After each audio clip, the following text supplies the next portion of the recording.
Dalam artian pidana disebutkan bahwa partai ini menentukan mulai siapa ketua Tanfiziah di MDP sampai ketua Tanfiziah UU Kabupaten dan Kecamatan.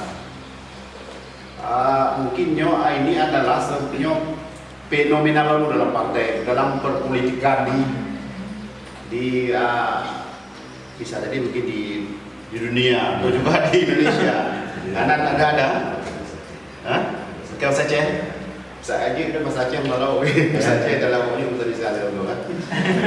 Jadi Hana itu pasti ada dulu karena memang Hana mendominasi baik saja dan Hana juga karena tidak apa yang bergabung dalam partai ini berarti sudah rela, sudah ikut sesuatu. Ya, jadi itu yang membedakan partai. Ada yang 200.000, ada yang 50.000, ada yang merekomendasi hampir 12 item. Salah satu item tadi perbaikan politik. Nah, jadi oleh karenanya makanya partainya muncullah partisipasi dari orang. Hana pernah dikirim Hana pernah apa muncul partisipasi. Terutama mungkin di kalangan saya sendiri di Seluruh Aceh, mungkin juga karena ini juga arahan para ulama. Dan mungkin sekilas tentang perbedaan partai politik pas Acehnya dengan partai politik yang lain. Kemudian tahapannya ada beberapa tahapan yang akan disusun di MDP. Ini tahapan pengumpulan KTP sebenarnya.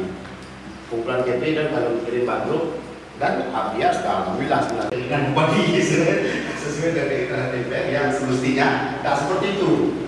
Makanya langkah perbaikan yang diinginkan oleh masyarakat punya warna dipilih pas nyo yang akan juga dan nyonya harus dimak sampai selesai.